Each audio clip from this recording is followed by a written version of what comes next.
Ladies and gentlemen, brothers and sisters, friends, enemies and comrades, I hope you're doing well wherever you are. This is Ken the Revolutionary. I will start a little bit early today because there is an issue that bothers me, and I'm glad that a lot of people online, a lot of influencers, a lot of bloggers, vloggers are finally catching up or are bringing light to this very unfortunate story. I had this story. I mentioned this story a few days ago or early last week, and it caught my attention once I had Nuru Okanga was speaking about it in Jacaranda. And this story involves the Mombasa governor Abdul Sherrif Nasir and his mom, who are suspected to be involved with the unfortunate events that that blogger in Mombasa went through. Okay. Hi, DJ Moda. Hi, Gypsy Corner. I'm glad to see you. As usual, the first order of business, if you've already subscribed, go ahead and like the video. And if this is your first time, please go ahead and subscribe, like, share, comment, and put your notification on so every time I come in, you can always get my live feed. And you can always join the chat too sometimes and studio. Okay. So this is the first session of the day, but I just wanted to concentrate this session to dedicate it to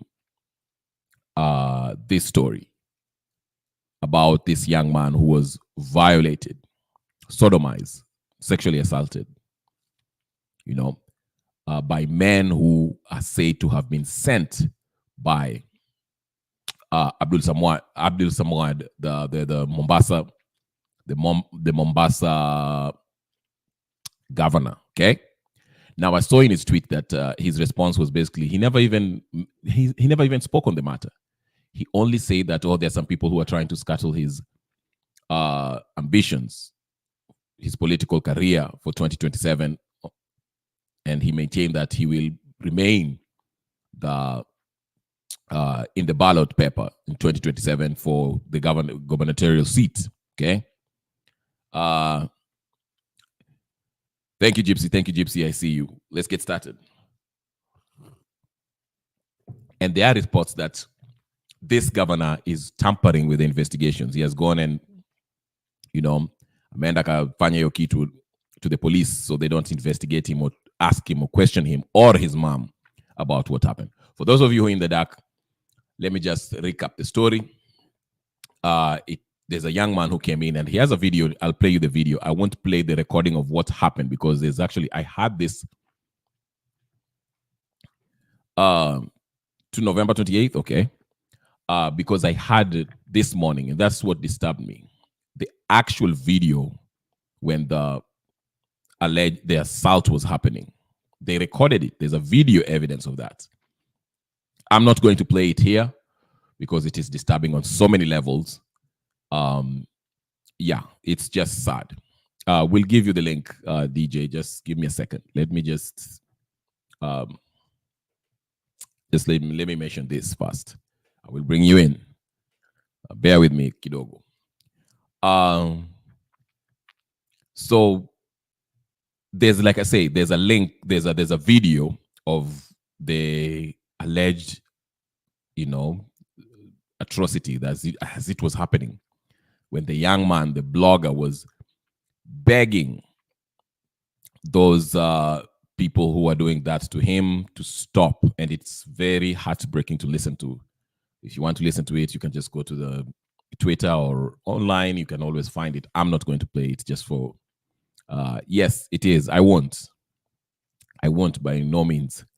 But there is an interview of this young man speaking about the incident and why he thinks the governor was behind this. And I'll play that one. It's the interview, not the actual, the other case, the actual, when the actual crime was being committed. That one I will not play. But I want to start with that one so we can kind of get how this thing. And I'm glad a lot of people I saw Larry Madowo mentioned it in his Twitter page.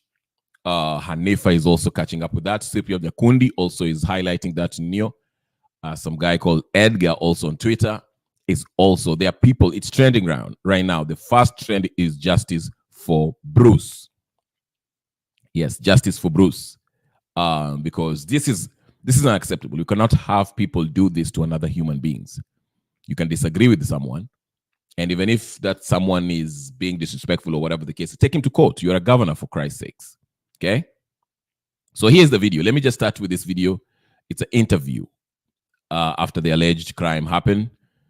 Then we shall see the response by people, Kenyans, a lot of Kenyans, especially influencers and vloggers and activists who are coming out and speaking boldly, tweeting. It's catching fire. The story is catching fire, which is a good thing.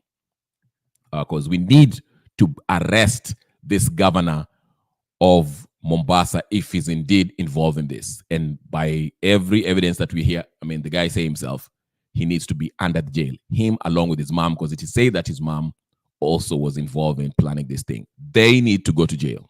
Let's start. Let me start with play the video. Then, yes, I'm glad they're talking about it on the X space. I am so glad.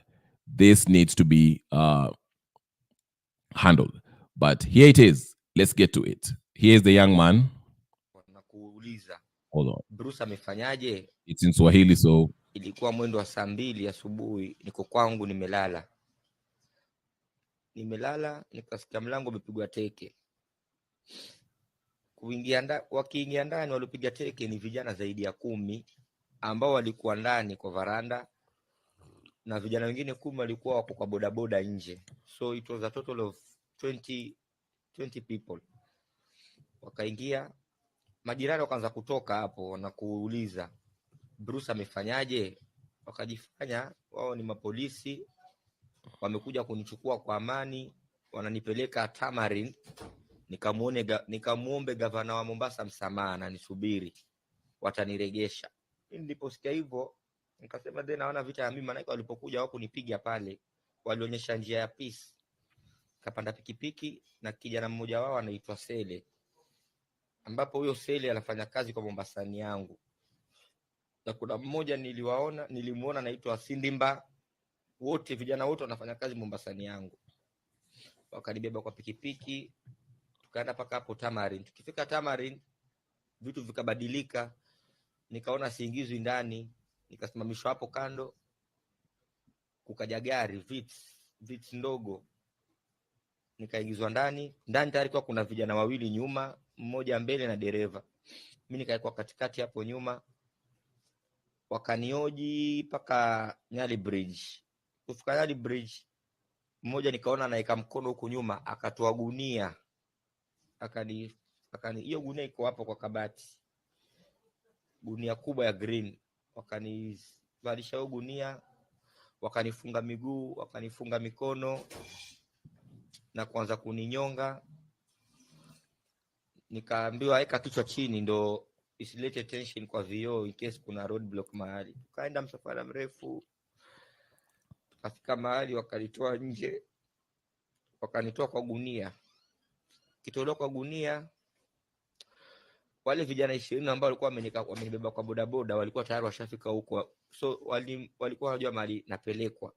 Sema nafikiri walikuwa wana avoid watu kuniona juu ya pikipiki kuanzia bridge mpaka huko. Ndio ikabidi waneke kwa gari. Kutolewa, kijana mmoja akanikanyaga kichwa, shingo. Alikuwa amevaa safari boot. Walikuwa wamefunga mask. Mmoja akanikanyaga shingo, kichwa. Mwingine akanikanyaga mkono wa kulia, wa kushoto. Mwingine akanishika mguu huu na huu, nikafurukuta. Akaniambia wewe sio uko na mdomo, umekuwa ukikosoa sana mambo ya governor. Maana yake mimi ni mwanaharakati na ni blogger. Kama kuna basari zitolewi, tunaingia kwa mtandao, kwa TikTok, Facebook, nalalamika mbona hizi basari zimechelewa. Kama kuna mtu amedhulumiwa haki yake, tunaingia tunaongea mbona kuna mtu amedhulumiwa haki yake. So wewe umekuwa na mdomo, unatoa video zako paka zinasumbua governor akili. Sisi leo tumekuja kufunza adabu. Tunakufanya kitu chenye ukitoka hapa ukiongea tu tunapost kwa mtandao. Sasa wale vijana walionichukua 20 wakawa wengine watatu wako huku wameziba, watatu wako huku na 5 wamenizuia pale, wana nguvu, wamenishika, nimefurukuta, lakini wapi, huku akinipiga. Ikawa pale kando kuna vijana wawili wamevaa mask. Au vijana ni wale, kuna hizi gari za kubeba uchafu hizi za Mombasa County za kubeba uchafu, wale vijana wenye kupakia yale magunia, wale ma street boys wale, ndio wakawa wamelipwa. Mmoja akavua nguo, akalivua nguo, akanilala mpaka kamaliza.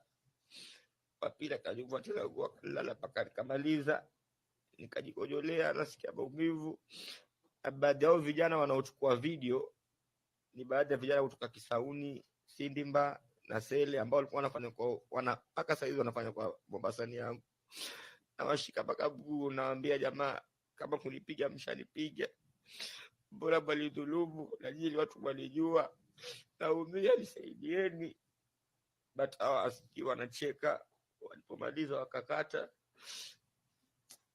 wakaniambia ukienda ukiongea mambo kwa mitandao tutaposti hizi video zako. Wakanifunga gunia, wakaniingiza kwa gari. Tunaenda tu, simu ikapigwa na sauti niliyosikia, maana yake mimi najua sauti za kila, nikisikia mtu fulani mwingine nitajua huyu ni mtu fulani. Hii ni sauti ya Sonko, hii ni sauti ya Sarai, hii ni sauti ya Ruto, sauti nazijua. Nikasikia sauti ya gavana Mombasa akipiga simu. Mimi niliwekwa kwa booth, sikuwekwa pale kwa viti sahihi. Wakati wa kurudi niliwekwa kwa booth, nikalala, nimeishiwa na nguvu. Gavana akapigia kijana mmoja anaitwa Sele, ambaye ndo alikuwa ndo kama chairman wao vijana. Akamwambia mshamfanya ile maneno, tushamfanya boss. Sawa, mtakula. Tutakula boss. Twenda hapa Kingorani. Nendeni hapo na kutumania pesa. Hatujafika Kingorani. Nikasikia kwa sauti, manake wamenifunga gunia sioni, anaambia wenzake, nishatuma boss, ashatuma 10,000, ashatuma 10,000 hapa. Twende tukale. Wakaenda wakala. Mimi bado niko pale kwa gari, wamenichukua usubuhi, sijakula chochote, wamenipiga, wamenifanyia vituko. Walipomaliza kula wakarudi.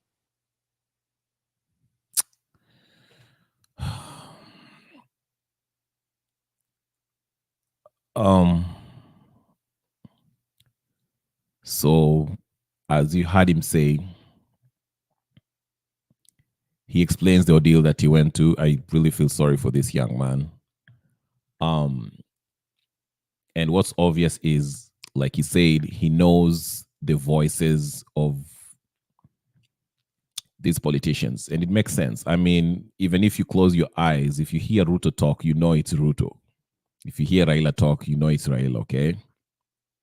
So he overheard on the cell phone, through the cell phone, when one of the ringleaders who was leading the pack was talking to Abdullswamad.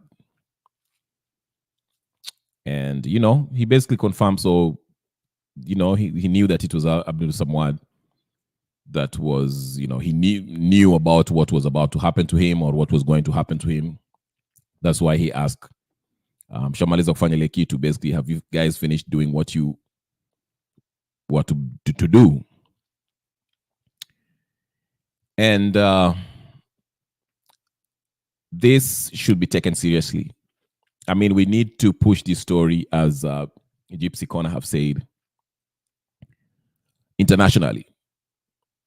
We can't have people doing this to people. I mean, what crime did he do? He explained there that he was a vlogger, same thing, kind of similar to what we are doing. We're making videos. I mean, I don't do the same thing, but in the same line of work, let me just say, or hobbies, or whatever you want to call it. Exposing. I don't expose, but I mention, give my opinion. But basically, he does, more than me by exposing what's happening in his county where he lives in, exposing people who don't get justice. That's why this hits home, because, it's kind of in the same work. We are doing our own individual journalistic work.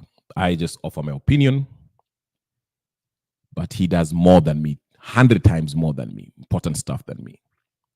Okay, by exposing what's happening in his surrounding. And again, if the governor felt threatened by what he was doing, all he had to do was just invite the young man, sit down, have a talk with him, and be like, hey, listen, what exactly do you want me to do better? Okay? And maybe the young man will have made better videos, or videos that will have shed light into what Governor Abdullswamad was doing positively and where he needs to work on. You don't send young folks or hire young folks to go abduct him, sodomize him, sexually assault him, beat him up, and traumatize him. This is wrong. And Abdullswamad needs to be brought to justice. This is not excusable. I don't care. I don't care. I don't care. Abdullswamad needs to be brought to justice. This is unacceptable. And this young must be commended for being so brave, coming out and speaking on camera about this, because most men will never admit to such thing, or they would just be quiet and fold and never speak about it ever again. So I have to tip my hat for this young man for being brave and speaking boldly against what happened to him. Justice for Bruce. It has to trend. We have to get Abdullswamad to justice. Now, Cyprian is Nyakundi, is he's a journalist, I believe, investigative journalist, has picked up on the story too. I will show the tweets that he also posted. Gypsy saying, it's sickening, it's horrible, bleeding animals, and I'm not going to stop. We have freedom of speech. Absolutely. We do have freedom of speech. Just because you don't like what someone else is saying does not mean you have to physically harm them. Okay? Or worse. That is something that we have to learn as a democracy. Whether it's Ruto or any other governor or any public official, it is the people who put you there. And if the media, which is supposed to actually help expose the things that the government is not doing right, then the public, individual folks like the Moraras and these young folks, and the sniper who was lost his life in, was it in Embu? You know, these guys are brave. They took it upon themselves to do the job that the media has failed to do, the job that the MCAs have failed to do, the job that the senators have failed to do, the jobs that the MPs have failed to do, you know, and God bless them, because these young folks, all they needed was a phone that has a camera or a camera, video camera, and they went to their county and did their journalistic work independently in their individual capacity and posted in their social media and exposed the injustice that happens all over across this world. Unfortunately, things like this, like in the case of Sniper, he lost his life, and this young man, at least his life was spared, but the trauma that he's suffering is unbearable. I can't imagine. So the only way we can support him, the best way we can support him, is to help him find justice. Okay? If you can support him, I don't have his contacts. If anyone knows his contacts, please reach out.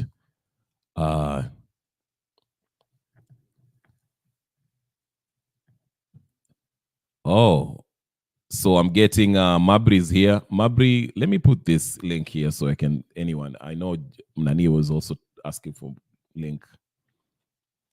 But Mabri is commenting here, is saying that Morara, there's emerging news is that Morara has been abducted by the DCI less than an hour ago.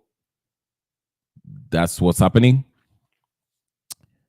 I don't know. I haven't had anything, but we'll definitely hear that anytime soon. News hasn't hatujasikia habari yet, but of course we'll discuss that if that happens. We cannot do this to people. This is not right. So as I was saying, the story is in a Shikamoto. I saw Nuru Okanga sijui apologize after making that video, because actually I had it from Nuru Okanga. I didn't know about this story till Nuru Okanga alisema. So now here is Cyprian Yakudi, who's reacting to this story, and he's saying the order to sexually assault the Mombasa-based blogger was personally executed by Governor Abdullswamad, Sherrif Nasir, the son of Sherrif Nasir, if you remember that famous mayor of Mombasa, and his mother. It is time DCI Kenya goes for the head of the snakes, even as they round up the chokoras who are paid with money from the county kitty. And he actually mentions the ODPPK. Okay? Melchizedek is here joining us. Melchizedek, tupatie maoni yako. Sijui kama wewe pia umesikia Morara amenyakwa. I don't know if that's true. Mabri just ametupatia maneno. Nipatie maoni yako. Yes, habari yako. Mzuri, uko na echo? Niko na echo? Yeah.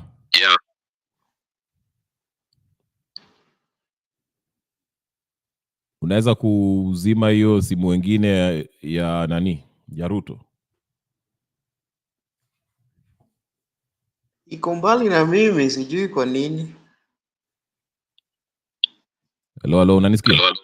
Oh, yeah. Echo bado iko. Imeenda? Bado haijaenda.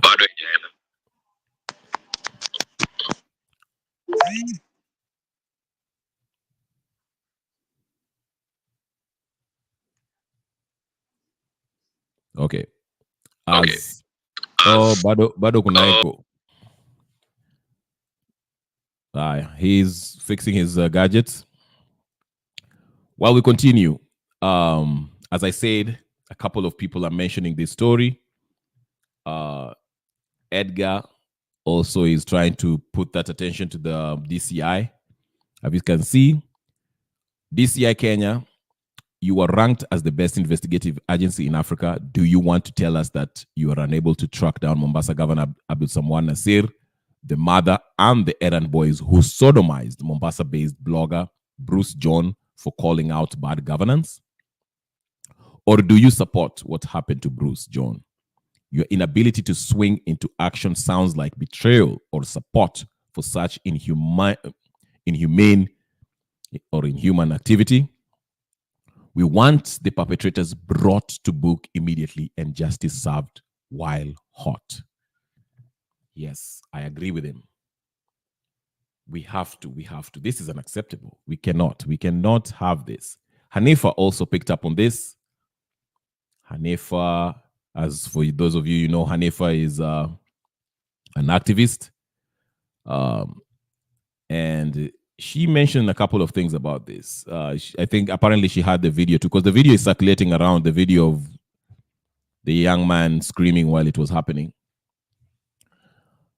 Hanifa says, why did I pass by that video? Bro, and a heartbreak there. Bro, the governor of Mombasa, through his minions, the CEC, Mohammed Hussein, who's been arrested, sent people to abduct and gang raped a blogger, and they even recorded it. Now, that was the blogger calling out the governor for. Sorry, what was the blogger calling out the governor for?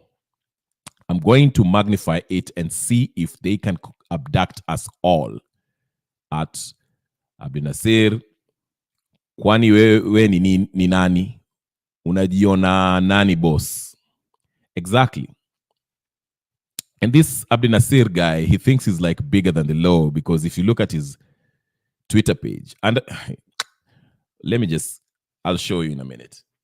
It's really And what hurts is like there's no justice. I mean, they've already threatened Nuru Okanga. Nuru Okanga can't really say nothing now. Larry Mado, here he is. He also mentioned this. Here is Larry Mado 3 hours ago. A young man was critical of a Kenyan governor online. Bruce John Chawa was abducted, tortured, sodomized, and video of his gang rape shared on social media. Sexually assaulted and humiliated for criticizing the governor of Mombasa. What savage society is this?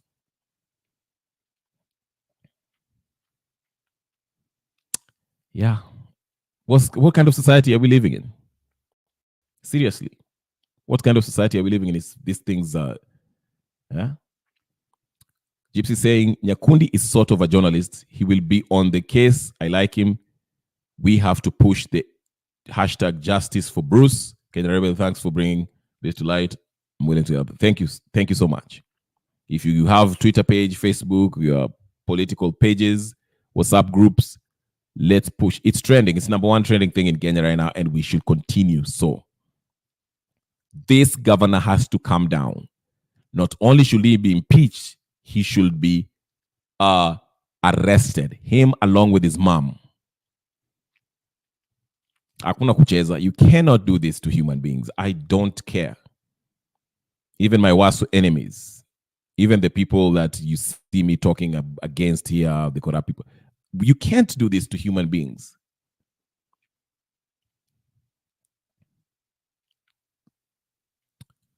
Morara has been, okay, we are getting that Morara has been kidnapped by the DCI and his goons and their goons. So Morara has also been kidnapped. Finally, they got tired of him.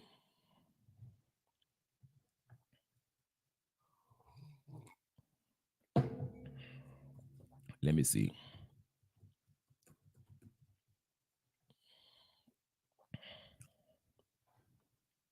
I don't know what his Twitter is saying, but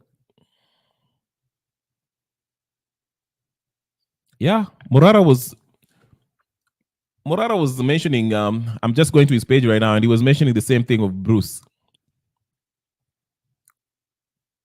So Morara is also, here he is, he posted 1 hour ago. It's not so mbali sana. Morara was speaking about the same thing. The sodomy of Bruce in Mombasa in an attack of the freedom of expression. Sorry.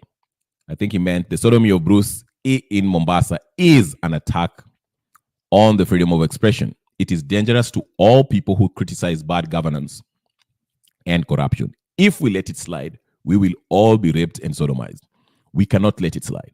Let's prepare to dirtify the streets. The mother of all demonstration is loading. This time round, we will combine it with Adani and Sherrif. Yes. Oh, here is. Thank you so much. Somebody posted number Abdullswamad. We shall call him. Shall we? Let me write it down. I want to write this number. I want to write this number down. Can somebody save it for me? Go chat. Gypsy Corner, please, if you're still watching. Abdullswamad's number. We have to email him and write to him. Yes, his email ndio hiyo. Telephone number. There are two. Yes, let's deal with him. Absolutely. This terrorist needs to be dealt with. Okay. Morara is actually trending now. Yeah, Morara has been in Neo. It seems like it. Okay. So yeah. The governor, I won't be surprised if this is connected. Maybe Uyu governor, probably was working with Ruto's government to get Morara. Okay, so here is Morara was speaking on the issue. I will play it. Which is also known as the Inject Party of Kenya and the Kenya Ni Home movement. My name is Morara Kebaso. I'm the leader of the Inclusive National Justice, Economic and Civic Transformation Party of Kenya, which is also known as the Inject Party of Kenya and the Kenya Ni Home movement. And today I've been saddened after watching a video of Bruce, who was sodomized in a very sad event in Mombasa. 25-year-old Bruce John, who goes by the name Chawa 001, was abducted and sodomized on the September 12th of 2024. He was picked up by more than 20 people from his home, some of whom were county officials, allegedly to go and apologize to the governor of Mombasa, Abdullswamad Sherrif Nasir, for criticizing the county government of Mombasa. The gentleman was instead not taken to Tamarind Hotel, where he'd been told that he would apologize to the governor, but was instead sodomized in Miritini area and later dumped near Mwakirunge dump site. This is a very sad event, and much as some of the suspects have been arrested and charged in court, we cannot be a country where we only arrest the small fish. The Inspector General of Police, Douglas Kanja, should come out clearly and tell the nation whether the governor of Mombasa, Abdullswamad Sherrif Nasir, is above the law. These people clearly did not do this evil act by themselves. This was a coordinated attack against the Constitution and against the freedom of expression, to pick up a young gentleman in his 25 years, full of dreams and full of hopes, and to destroy his life by turning him on his back and sodomizing him in a very, very sad event, which I've watched on video, and I've been unable to watch it twice. I'm under a lot of pain and anger after watching this video, and I believe this is the feeling of most of the Kenyans. And therefore, I would like to issue a statement and state as follows. I am giving the Inspector General of Police, Douglas Kanja, an ultimatum to arrest the governor of Mombasa, Abdullswamad Sherrif Nasir, to answer to charges of being an accessory to crime and being a conspirator to crime. Sodomy is such a demeaning thing to any man or to any boy. It destroys a person's life and their dreams and their hope of ever living a normal life again. I know Bruce has received treatment, but I don't know whether if that happened to you or to your son or to your brother, whether they will ever be able to live a normal life again. If the governor of Mombasa is not investigated, arrested, and charges preferred upon him for conspiring, hiring these criminals, then I'm ready, willing, and able to stop all my activities and lead a nationwide demonstration to demand for accountability of this governor. We have become a nation that is tolerant to criminals, and to make it worse, we've even elected criminals into our elective institution. Today in Parliament, we have a person who shot someone during election day.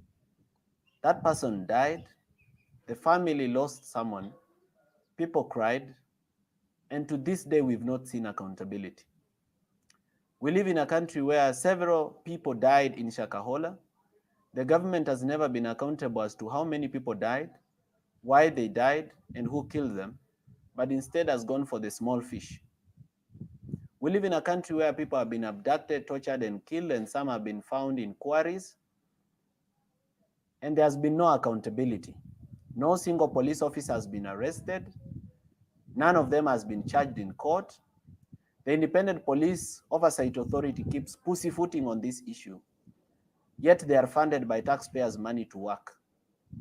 So we wonder what work they are doing. We live in a country where several bodies were retrieved from quarry, and to this day, the person who killed them was released from jail, and the police tried to lie to us that this person escaped through a gap in the wire mesh, a gap that had already rusted, which was clearly not a fresh cut. There's been no accountability for those deaths in a police orchestrated escape. We cannot continue like this. We cannot continue as a country that glorifies criminality, glorifies the torture and killing of citizens, glorifies the demeaning and the complete annihilation of life, like the way it has been done to Bruce, who has been turned on his back and sodomized. Therefore, this is a warning to the new Inspector General. The Constitution gives you independent powers as the Inspector General of our nation to be independent and to exercise your power independently. If you are unable to do so, I would like to let you know that you drive public money, you sleep in public money, you eat public money, the uniform you're wearing is public money, the gun you have is public money, the bullets you have are public money. The public even buys you airtime. If you are unable to work, your tenure is going to be the shortest tenure of any Inspector General. And I'm not just speaking for myself, but on behalf of very many Kenyans who are pained by the sheer lack of compassion that is with the people that hold high offices, including the office of the DCI. Therefore, the Inspector General, together with the DCI, Mohamed Amin, if we do not see action within the next few days, be assured, be rest assured, take it as a joke at your own risk, that we are going to demonstrate non-stop, day and night without stop, until the perpetrators of this heinous crime are brought to book. Thank you, and God bless you. So Cyprian Nyakundi also has just posted confirming that Morara, speaking of, has been abducted. In fact, he has kind of a video. I don't know if it's a video of him chasing the car that had Morara, but it's a short video here. It's a clip, basically, as we are getting information that Morara has been abducted by the DCI folks, goons. Here it is. It's from DCI. na angalia ndio wanatokea. Wao ndio wameka siren. Haya. Unaenda.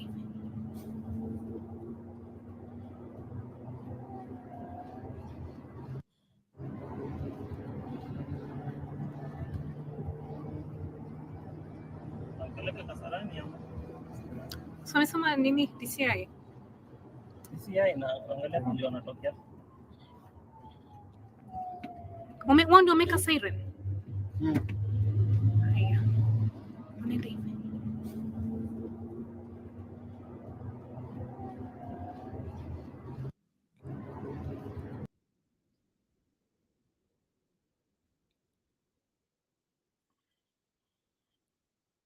So those are young men that were following the DCI people who just abducted Nani. Amekuwa abducted. Morara has been just abducted a few hours ago, if not an hour ago. So they are kind of following that. They're wondering if anapelekwa Kasarani ama anapelekwa wapi. We'll get more info as it happens. But as I said, this thing is like watu wamekasirika. Even Costarians, Muslims, they are really expressing themselves regarding this Abdullswamad, Bruce incident. No one is laughing with him, and yeah, I'm glad people are outraged. No one should stop until Abdullswamad is in jail. Him along with his mom is there all. Kimakosa hatuwezi kukubali, anachochea kwa maslaha yake na mtaja jina waziwazi. Sarai ameingilia hii kesi kwa sababu ya kutaka kujipendekeza kwa wananchi. Mtu ambaye hana hatia achukuliwe kimakosa, hatuwezi kukubali. Sarai, wacha ujinga. Free Amado! Free Amado! Free Amado! Free Amado! I'm not exactly sure about that.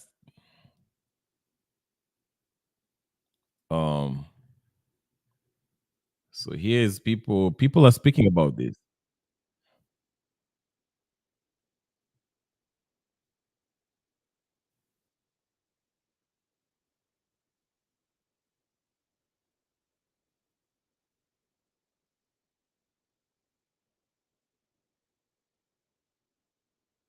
Again. Sorry. Let me play this another. People are speaking up, as I said.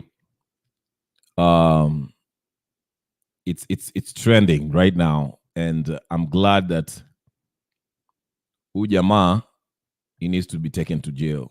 Abdullswamad, kaoni kurudi Yemen, urudi Yemen. We are not playing that. Kenya is different. Hiyo story ya Bruce ya Mombasa that I've actually just been avoiding kabisa kuiongelea.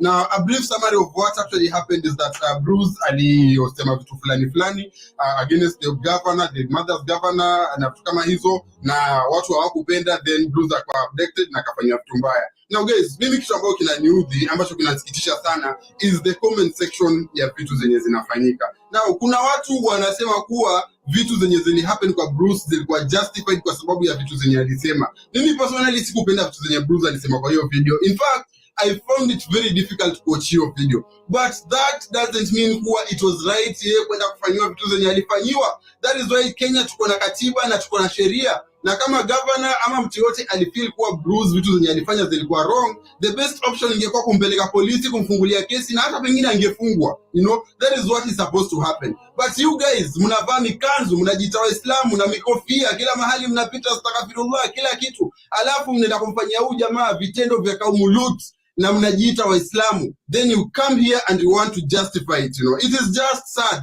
Angalia, and here hapa kwa TikTok, there are several women mpaka wanatoa videos. Hawa wanawake na mabuibui na midera na wanajiita Waislamu, and they are coming on TikTok kujaribu kusema kuwa Bruce alikuwa tayari ni LGBTQ whatever, sijui Bruce alikuwa anafaa kufanywa hizo vitu. Others are mocking Bruce. I mean guys, sincerely, hata nyinyi, like a woman, you know, katika Kiingereza wanasema kuwa a mad person usually looks very funny if they are not your relative. I mean, how sure are you that hata wewe hauna mtoto wa kiume, ama kama hauna mtoto wa kiume, your relative ako na mtoto wa kiume, na huyo mtoto wa kiume anaweza fanya something na yeye akafanywa hivyo, mtoto wako wa kiume akifanywa hivyo, would you guys really feel well? Ama ni kwa sababu this guy is not a Swahili? I saw one of the comments above pia ilinitatiza sana, and someone said that this guy is ni mbara, and so this guy should just accept it like ni tabia yake. I mean guys, are you sure Bruce angekuwa ni Mswahili nyote mngekuwa mnapiga kelele vile mnapiga hivi? I mean, I don't really expect such kinds of words for people ambao wakifanywa tu kitu kidogo hivi, they'll start saying vile Waislamu tunaonewa, vile Waislamu sijui nini, they'll start making a lot of noise. I mean guys, for God's sake, hata kama wewe si Muislamu, hata kama uko na shida ina gani, hata kama unachukia Bruce, hata kama unachukia sijui nini, at least guys, try and defend what is like honest and genuine, you know. Tukue tu honest na tukue tu wa kweli. Just be realistic. Usikuje hapa online unatengeza video unaambia watu vile sijui Bruce nitakana akubali sijui nini, and you guys are calling yourself Muslims. Now, mimi nitasema hivi, I don't find it funny kuwa hizi videos zinatoka na watu wanasema vitu kama hizo. And the reason is, ni kwa sababu kuna Waswahili wenzao wameshikwa kule. I saw that guy Emirates, yeah? Na wengine ambao probably watakuja kupatikana. And that is why the pressure is increasing. That's why wanajaribu kuleta hizi diversions. But guys, hata kama Bruce ni LGBTQ or whatever chenye mnasema, it doesn't make sense for him to be abducted, afanyiwe vitu zenye alifanyiwa. And today it might be Bruce. Kesho inaweza kuja ikatokea ni relative wako, inaweza tokea ni ango yako, inaweza tokea ni ndugu yako. You know, life doesn't really predict kila kitu kwa hii dunia, na vitu zinabadilika. Leo unaweza kuwa wewe ni mtu una support Sherrif, Nasir, Sen, whatever, ama una support Moha, unafurahi vitu zimetokea Bruce, but kesho mnaweza tofautiana na huyo Sherrif Nasir ukawa sehemu nyingine, na atatumia the same weapon allegedly. Sisemi ati Bruce Sherrif Nasir amefanya anything, but atatumia the same weapon against you, and you guys will be making a lot of noise, you know. And angalia tu comments, go and check the videos wanafanya, alafu ndio ujue kuwa these guys wanajua watu wanafanya ni upumbavu. They disable the comments, yeah. Mtu anapost video hivi anaongea matope alafu anafunga comments, yeah. If at all unajiamini, if at all you feel confident with whatever you are saying, mbona msiache comments? Mbona msiache watu wa comment vile wanataka? Mbona mna delete comments? Mbona mnafunga comments? That's a good point. For those of you, not let me say those of you here, but for those who think that it's okay to do that for him, hata kama angekuwa LGBT or whatever the case, no one deserves to be sodomized and sexually assaulted for purely criticizing the governor. No one deserves that. Whether you're LGBT, straight, whatever the case is, no one deserves that. So I'm not, no. Someone and your mother, you need to go into jail. Both of you. Yeah, and I'm talking about your mother. Nikujie. Yes. You need, I have his number. I just got his number in Tampigia Sim, and I want to record it for my next for my next live. So people can, let's see if he's going to pick up. But yeah, this is unacceptable. This is unacceptable. Again, ladies and gentlemen, if, in case you're living under the rock, Morara has been kidnapped, to say that he has been kidnapped. People are really coming out in support of Nani, this young man. This young man, what's his name? Bruce. Here is another video about what's happened. Lakini amjambo jamaa, mko fiti, mko fresh. Niko naye mdogo wangu hapa Bruce John Kajira, na tunashukuru Mwenyezi Mungu anaendelea vizuri, bado ana maumivu makali, bado anaendelea na madawa, anaendelea na masindano, lakini alhamdulillah ala kulli hali anaendelea vizuri. Na la muhimu ni kwamba nyinyi kama Wakenya mumkumbuke katika maombi na muombe Mwenyezi Mungu kwamba haki isimame. Haki hii isimame kwa sababu Bruce alikuwa he had the courage ya kuliongelea hili swala. Mkumbuke kwamba alikuwa ametishiwa kwamba akilizungumzia video zake zitalik, lakini hivyo hivyo akasema kwamba yuko radhi ulimwengu mzima uone vilivyodhulumiwa, lakini atazungumza. Umeona, na hii itasaidia wale vijana wengine pia ambao pia walidhulumiwa kama hivi, lakini wameona haya kuzungumza, wameogopa kwamba video zao zitafanya zitalika. Kwa hivyo ndugu zangu wa Kenya, sina mambo mengi, yangu ni hayo. Mkumbuke Bruce katika maombi. Okay. So you can see right now on the timeline, Kenyan Ninio, it's all about this case inashika moto vizuri, and let's make it go viral. Paka huyu Abdullswamad aende jela. And my suspicion is it. Here is what I think. Here is what I think. Morara has great influence, okay? Of, these past several months, Morara has been the main guy, being looked at as the official opposition, basically. And for him to come out and speak and posting that video about what happened in Mombasa, that clearly shows, that,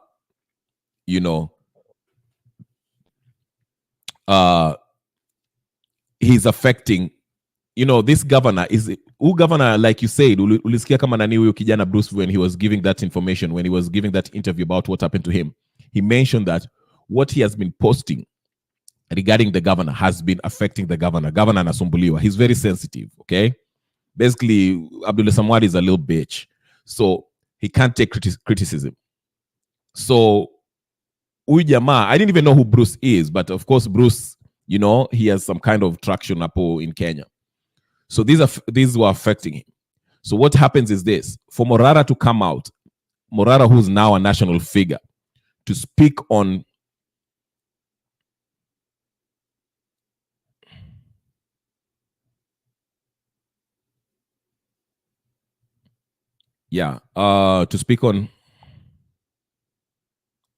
so for Morara, who's a national figure, to speak on this issue, it brings light in a letter attention, because kumbuka, Abdullswamad wants this story iende. He wants it to go away.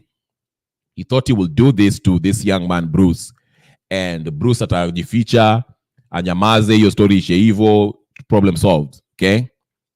But Bruce was brave enough, thank God for him, he was brave enough to come on camera and explain what happened to him.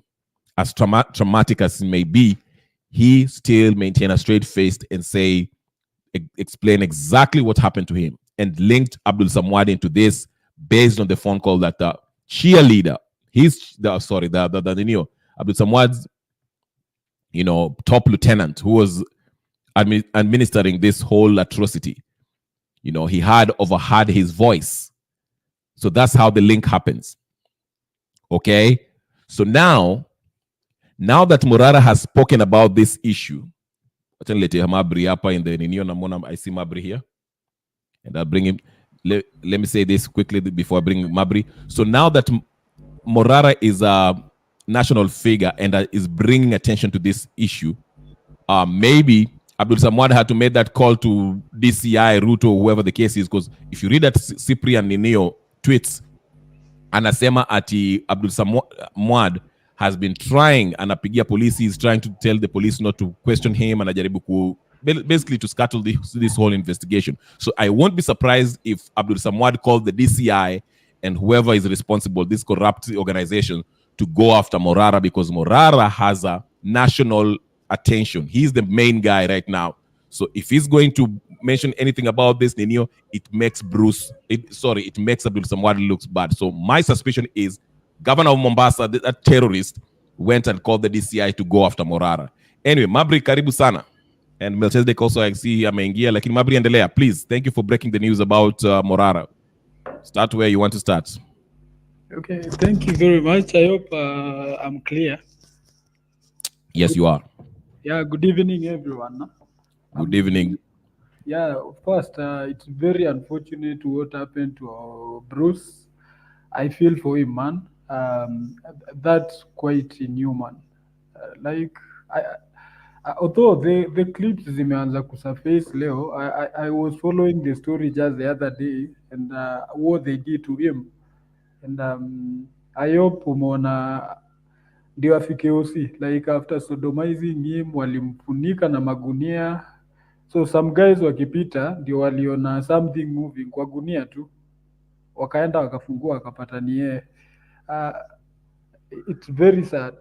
And the other day unakumbuka nikiwaambia, right now in this nation we are not ruled by the rule of the law. Watu washachukua sheria mkononi, like kama wewe ni politician, they feel they are untouchable. The police, sijui hata wanaserve nani, si utumishi kwa wote anymore. They become arrogant. Right now, it's wananchi for themselves and politicians and the power and everything. And that's quite sad. To imagine we as a nation, we could get to this. Yeah. It's very sad. Yeah.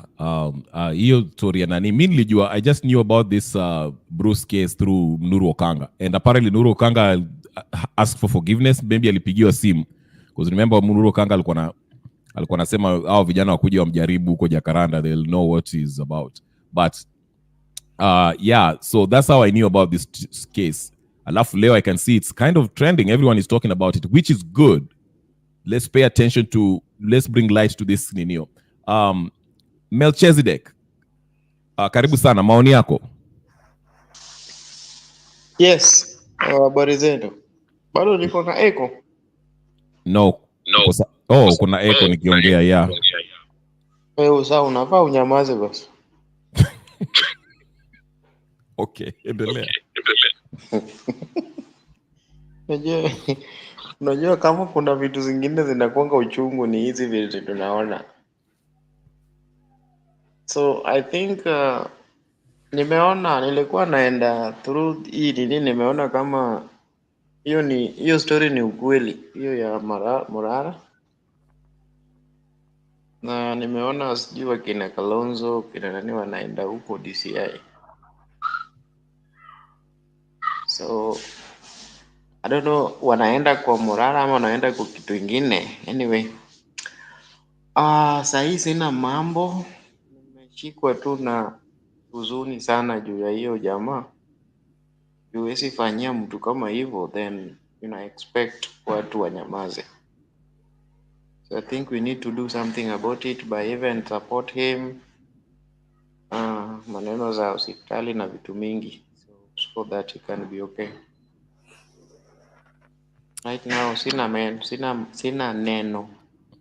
Asante. Yeah, I wanted this morning to ni concentrate kwa mambo ya huyu kijana na Morara because I was saving Gachagua for the evening. I'll have another session for evening. Nizungumze mambo ya what will be happening tomorrow. But just to confirm, sijui kama Mabri wewe, I know you are somewhere, in the ground. Is it still going on ati kesho wataleta motion ya ninio? What time will it be? Hiyo motion ya kutoa Gachagua, and what are the ninio? What are the grounds for ninio? Have they made it clear ya kutoa Gachagua? Okay, yeah. Hii story ya huyu kijana inafanya tu hata tone inakuwa tu sad, but Yeah. acha ni pick in from the Morara story. I was just getting online, then naona Morara has been abducted, then ndio naangalia, that's when nimeweka kunini hapo kwa link, and I'm glad mmeweza kuipick. Now, something interesting about Morara right now, hata huwezi jua who is attacking Morara, because hata kina Kalonzo vile wameenda huko, I feel is more of a threat to them than the government itself, because it's actually picking the space of opposition and doing it in a very charismatic and objective way. Na ukiangalia kama umefollow, yesterday was on a Sunday. Kuna reports emerging that kina Kalonzo walikuja hapa Mlolongo wakanyimwa kuongea in a church, wakafukuzwa, wakaambiwa waingie. You can follow on that. It was Mlolongo ya IC Kasina. They also went to Kitengela. They were like denied access to speak to the public. I think here Mlolongo walipatana, I guess ni polisi walikuwa wengi or something. But for them going there, I feel it is like the amount of hypocrisy in them, and they want to drag this young man to their politics, whereby ni kama wanajaribu the young people to go to their side, which I feel their time is over. Like ikiwezekana, we only need to go back to the streets.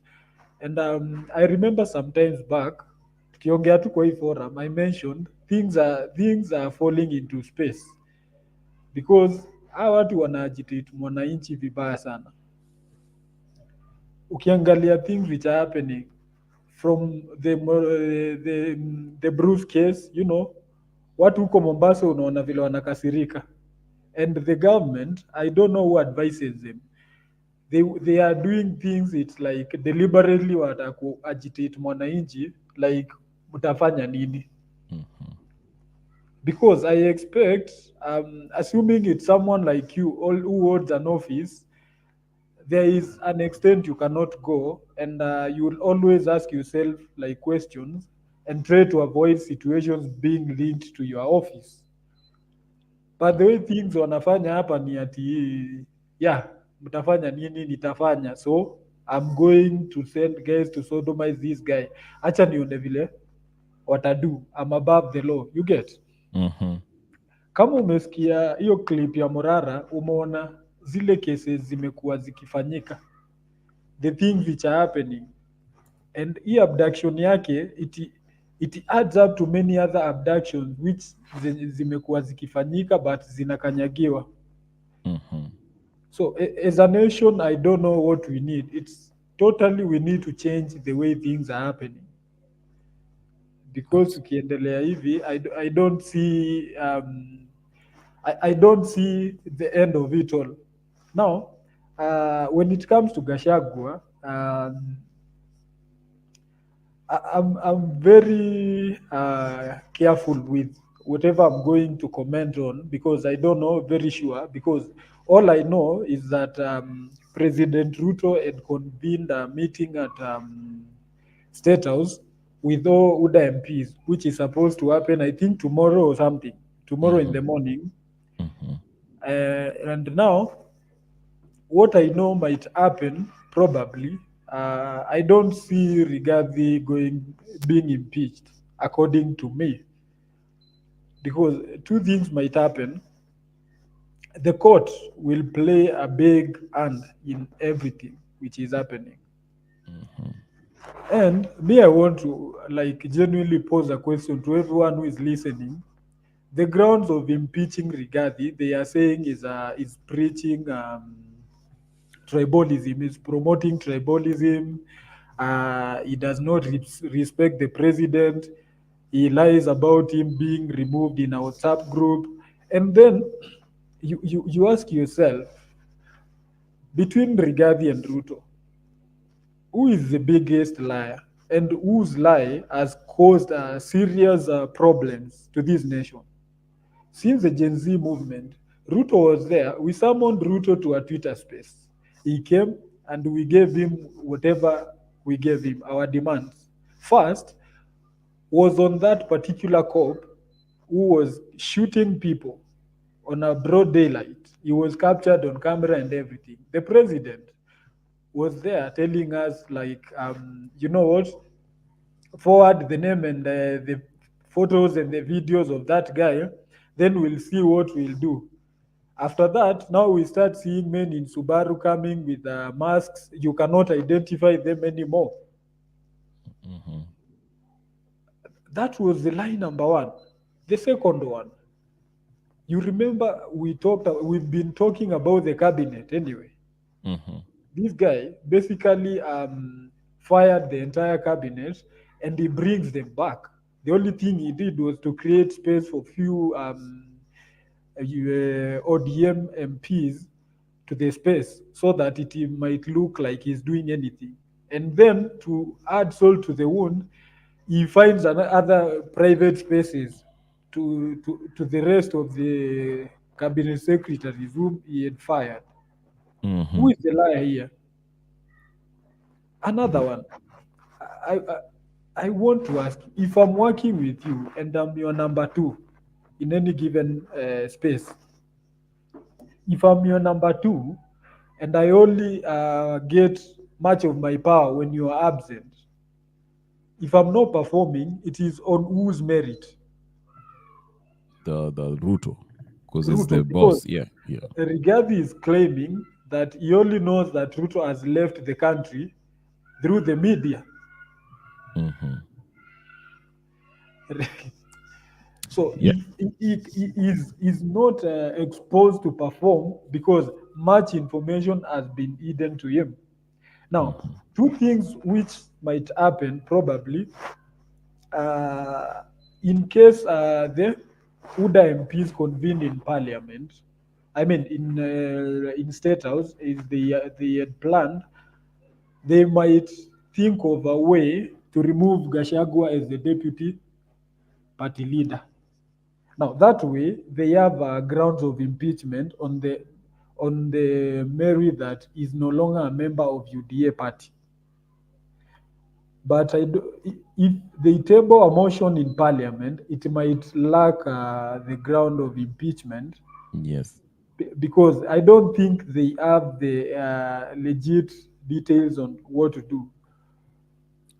When we talk about Rigathi, for him, because much of the allegations is that he's been promoting tribalism and Kenya belongs to everyone. He's been concentrating on Mount Kenya. I don't see that being a reason for impeachment. Either way, also Ruto has been using Rift Valley as his escape route. The other time we are planning demos, and he goes to crown Eldoret as a city. You get those are politics. Then he started saying, "Protect your city. Don't let these goons to destroy your city." Like, if you look at it, I don't see any way Ruto should remain in office. I think he's only there. They should live together anyway, and the entire regime should live. Ruto has not even yet appointed the IEBC commissioners as he had promised, like in 2 weeks' time. When is this going to end, my brother? Yeah.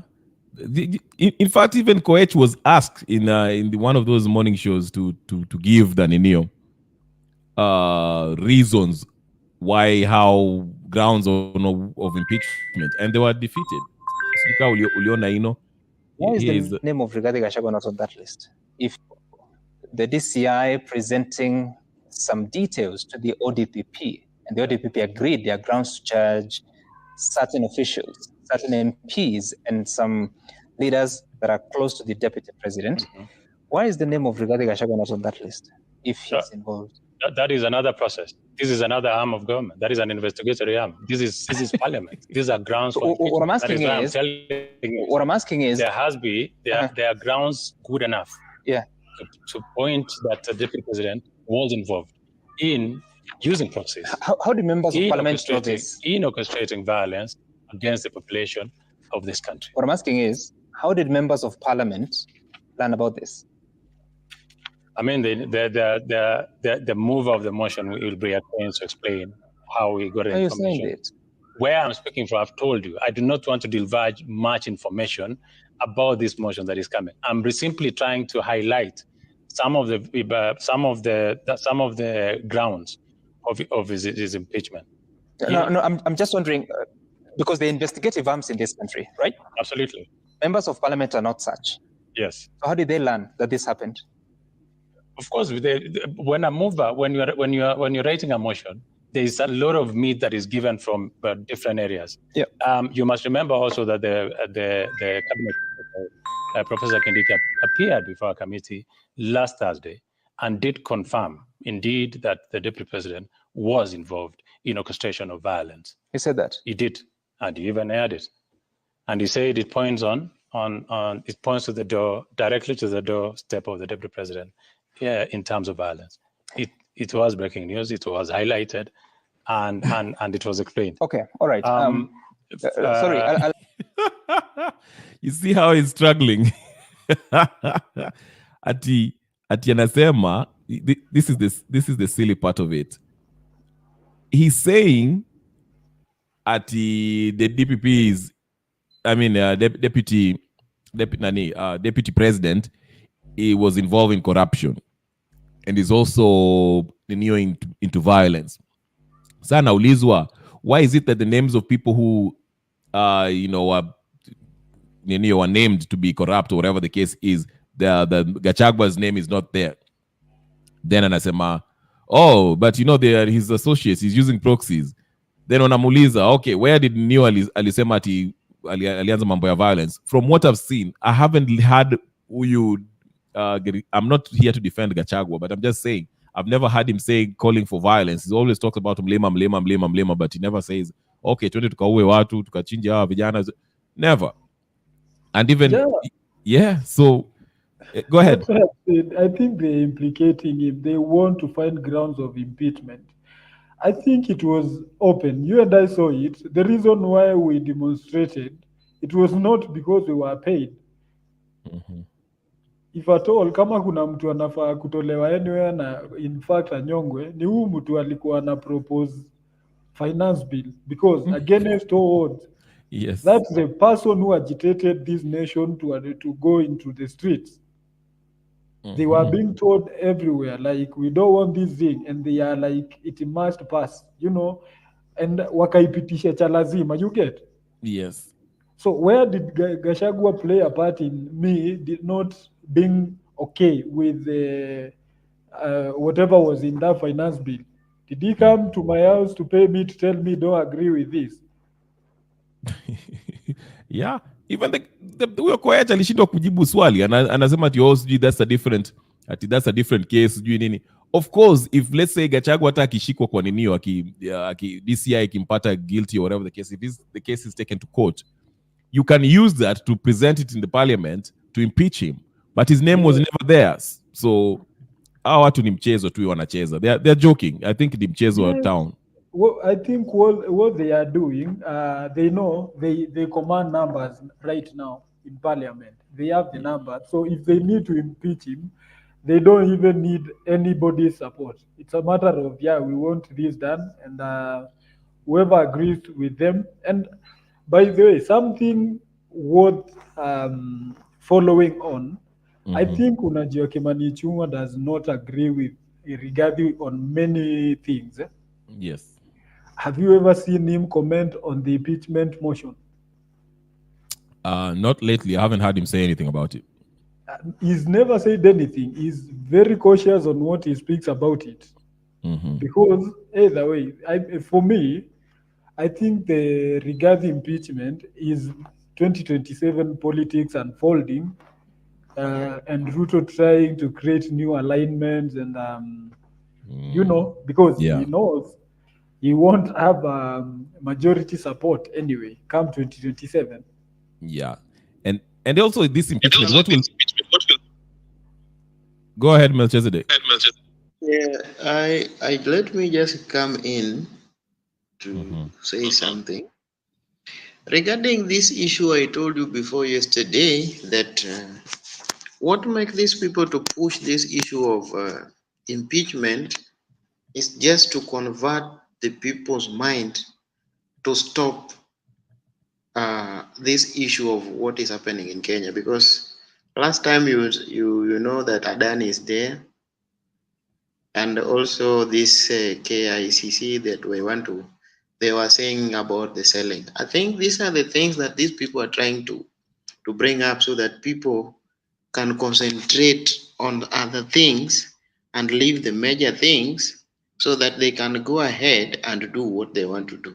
That is my observation. The way I'm seeing things are going, there is nothing like impeachment. This is just a drama that these people are bringing together.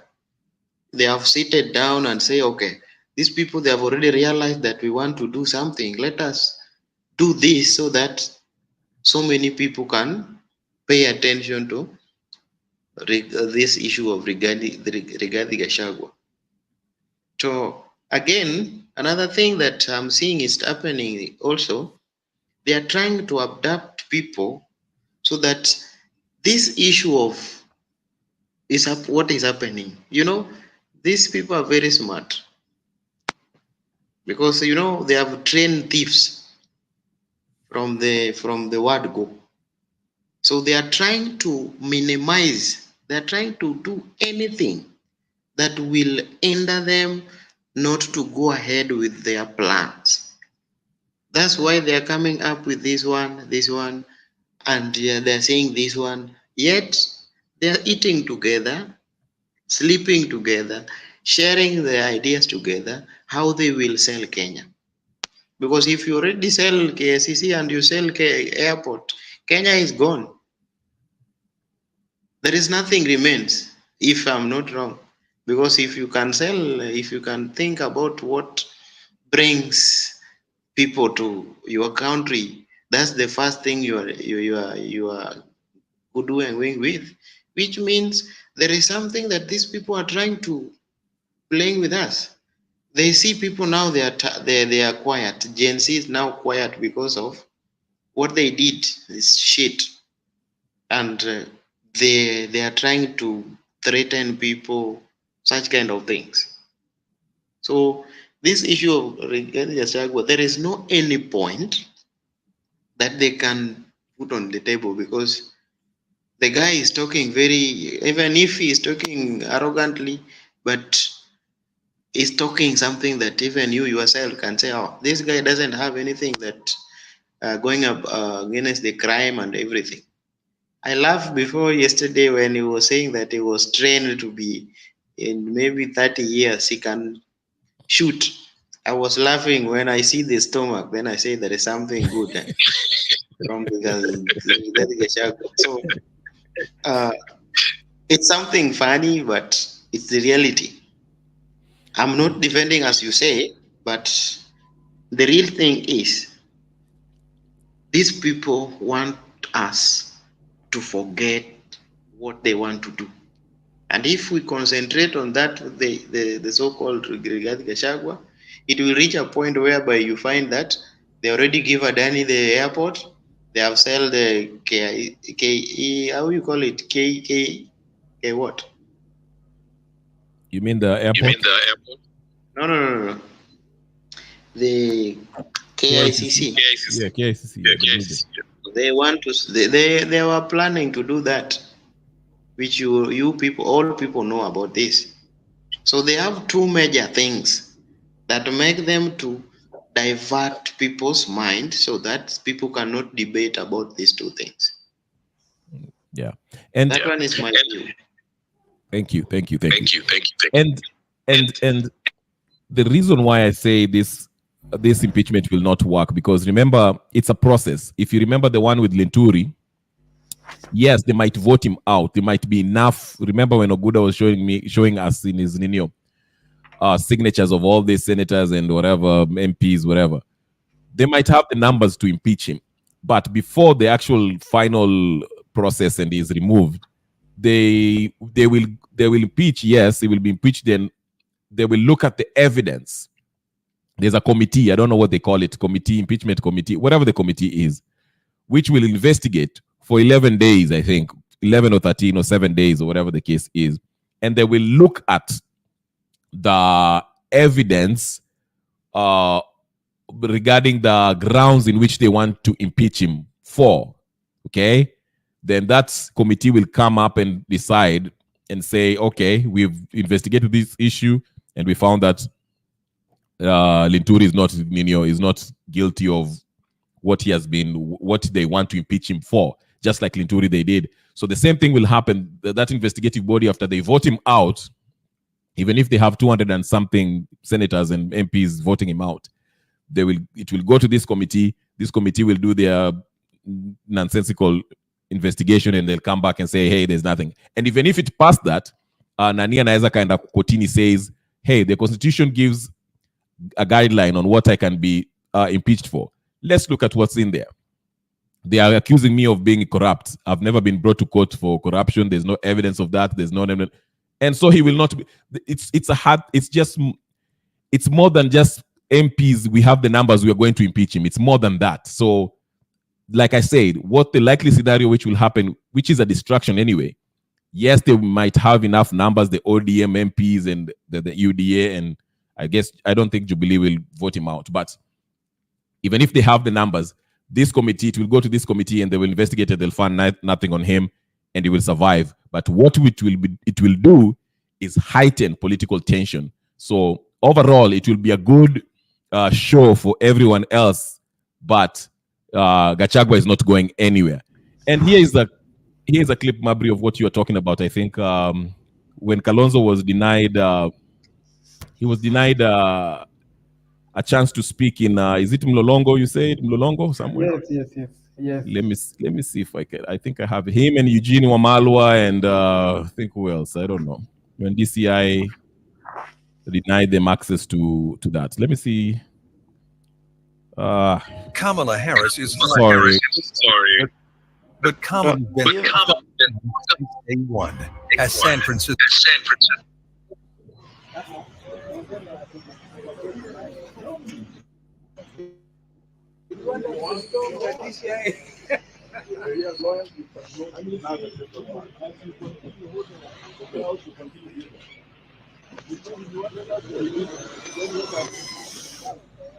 You must respect the rule of law. You know why you stop when there is none. Hii Kenya hii unatafuta shida.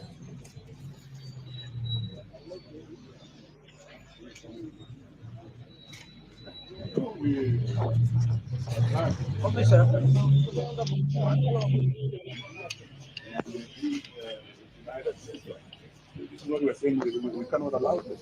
They have to respect the rule of law. And we are being told that it's being held for very flimsy grounds. As he called Wakubwa wengine is blue bomb, and that's what we hear. But haven't we had these people calling themselves each other the snakes? What's the difference between a snake and the two? I don't understand. They've been calling each other vipers. Have you seen the Honorable Ishungo being arrested for calling Gachagua a viper? It's an expression. It's freedom of expression. Wanaitana nyoka. Kama wengine wanaitana umbwa, it's freedom of expression. And they cannot arrest our clans and deny access. Unajua ukiipa umbwa, it's common sense, you can never be adopted. No, lakini ukiita mtu mchawi, unaweza kuwa mchawi na mganga. when you call Uhuru a conman, which Ruto did when he was campaigning, you can actually be sued for defamation. Ingine mambo ingine ya kusumbua hapa. Hii siasa tutasukumana naye, and I want to tell you, come 2027 in what area they are home, wataenda nyumbani. Wachukue. Kenyans have decided, they're just waiting for the day. And the sooner they start preparing to exit, the better. Na sasa kukuja hapa alafu unafunga harassment of the opposition. I mean, these are things we were seeing before even 1979. What next? What next? We have to see our plan. And we will do that before we leave here. Senator Mando. Yes, it's a public office, and you cannot deny a lawyer access to his client. And the so-called offense is a petty offense, which does not get addressed by the level of DCI. It should be addressed by, a very junior officer within the police station. And there's nothing much to write about. If some of things are very, they take you to court. So DCI deals with the more complex crimes in the country. I'm surprised they have become disabled because there are so many other people killing others.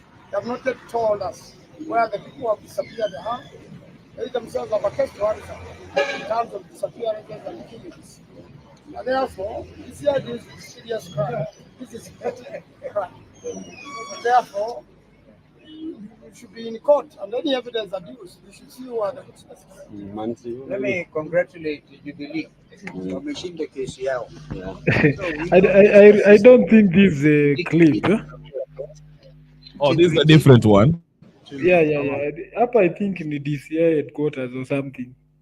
They were trying to access the premises. Here, Jana, they were even forced to cancel 2 rallies in Kitengela.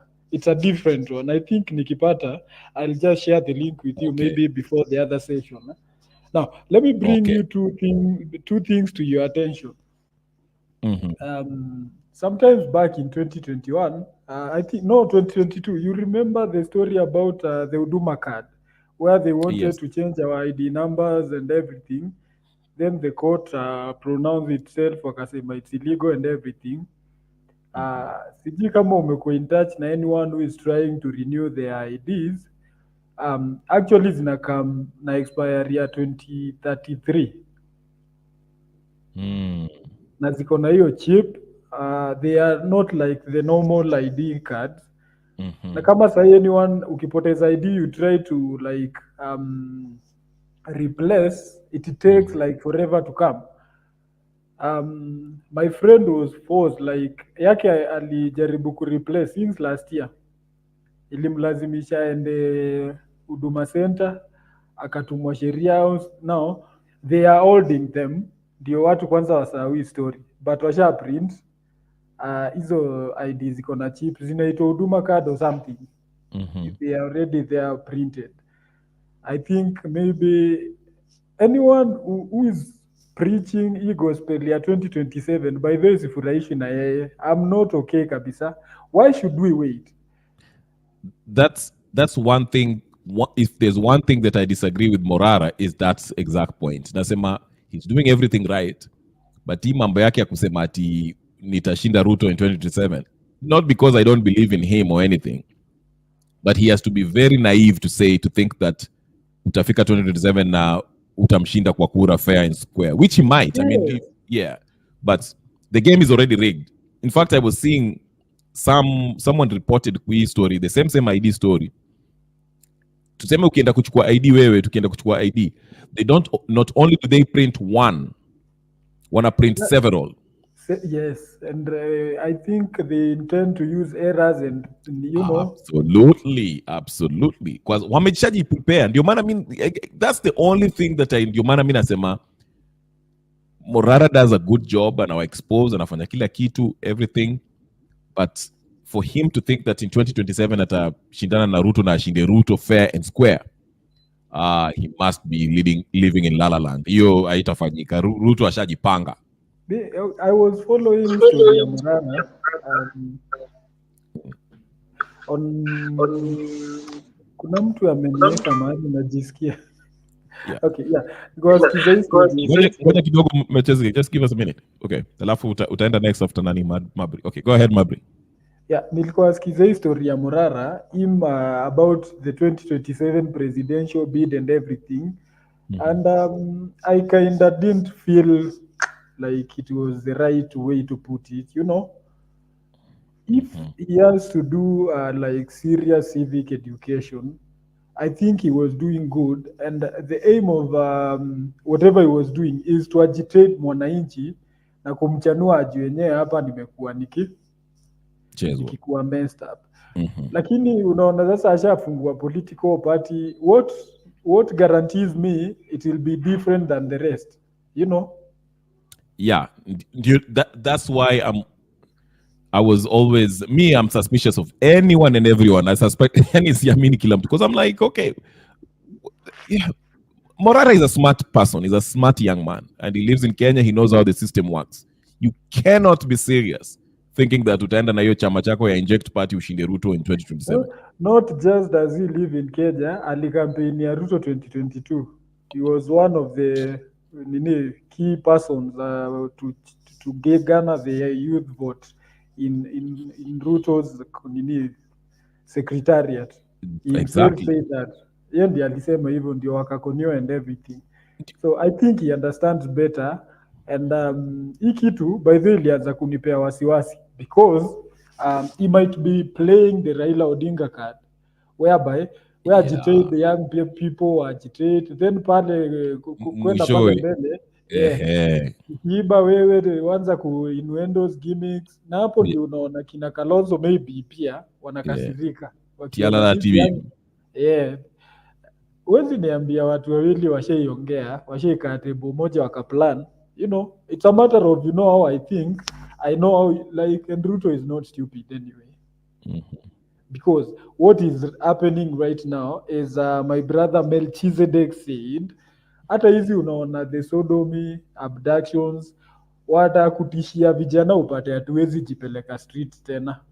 Exactly. Na upate kila mtu, hata wazazi wanaona we kijana wangu ataenda pale abductiwe, wacha. Yeah, intimidation tactics.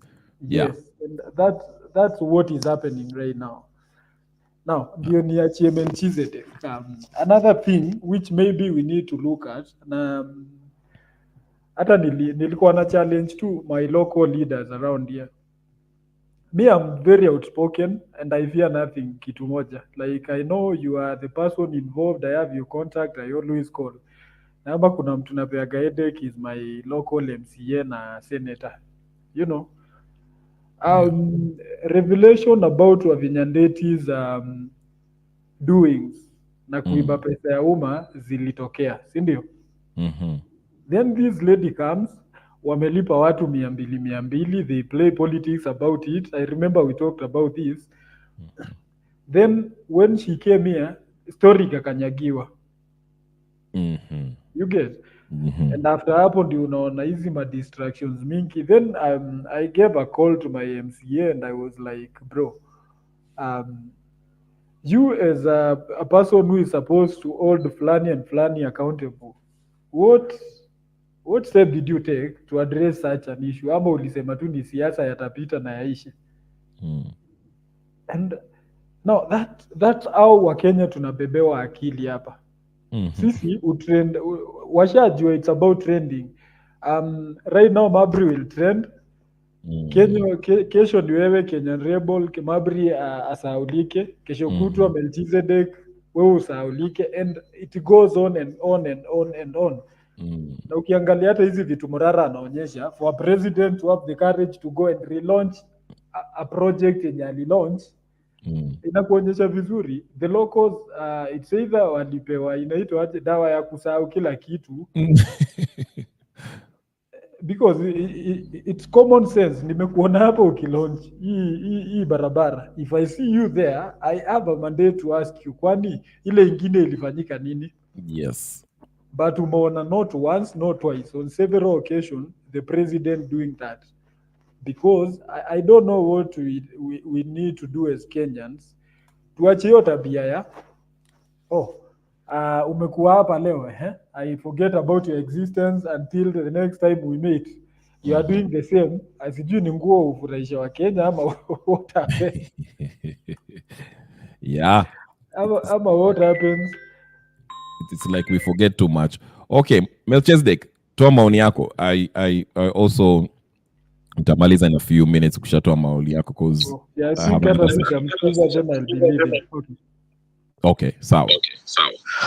Okay, hata mimi time yangu imeisha. Nilikuwa na ngoja umalize niende.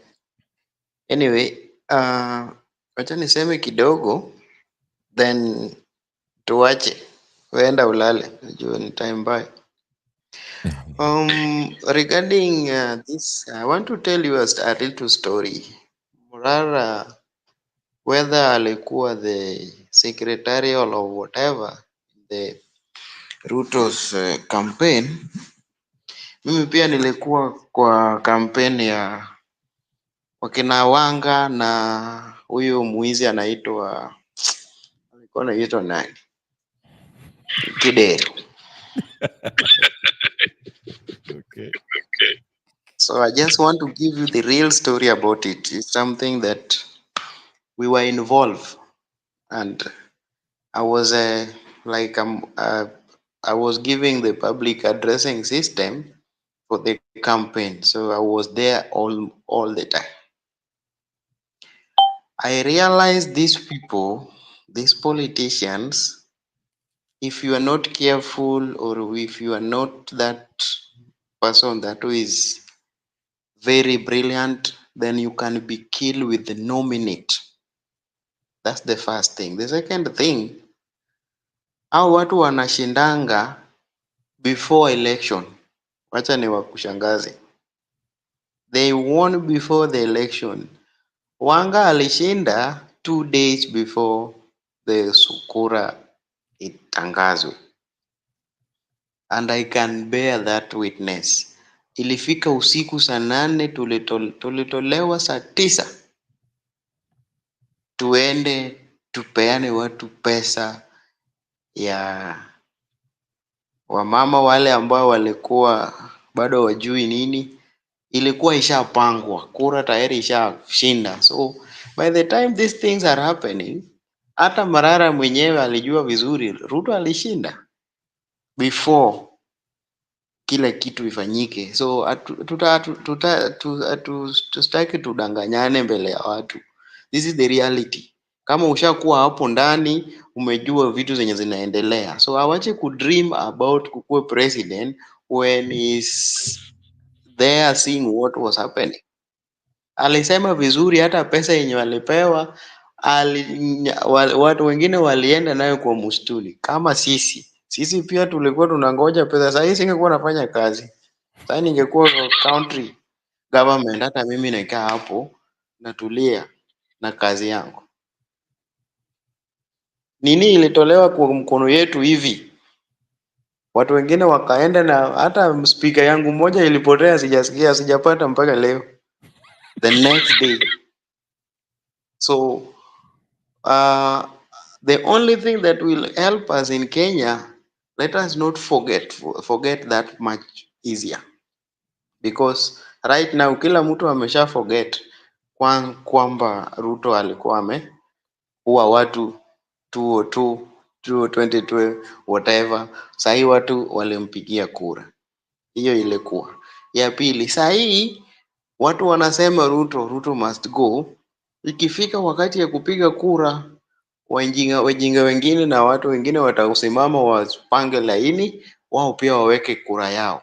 By the time uweka kura yako moja, familia yako yote washapiga kura. Kama ujui, hiyo ni secret. Nikienda kama mimi nimepiga kura, nimeweka hivi, jina yangu ni, the last name is Odhiambo.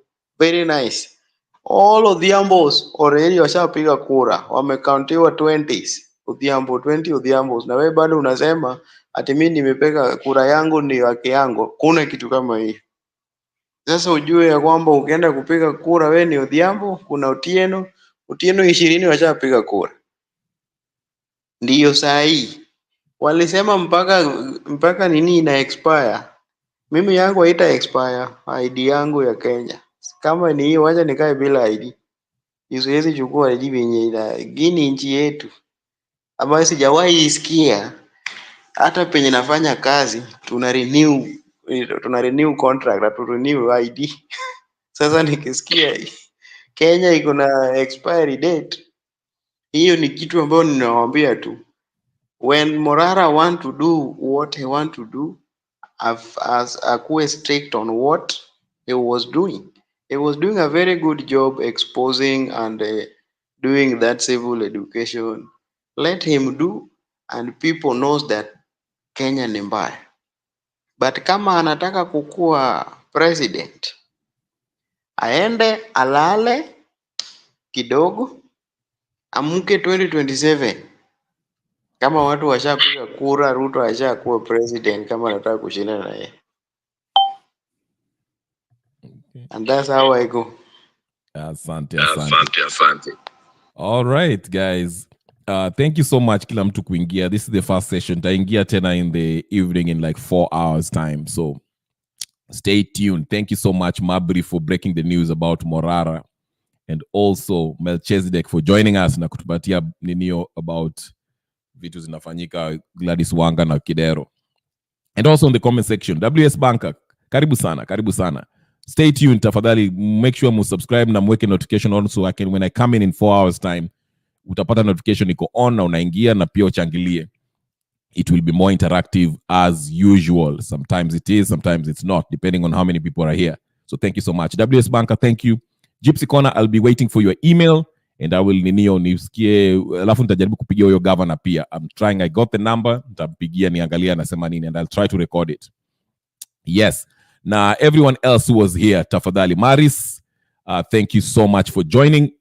DJ Moda, of course, alikuwa hapa. I will see you guys in 4 hours for another session. Tutaongea mambo ya Gachagua na mambo mengine, and na hii kesi ya Morara vile it's unfolding. We'll be here.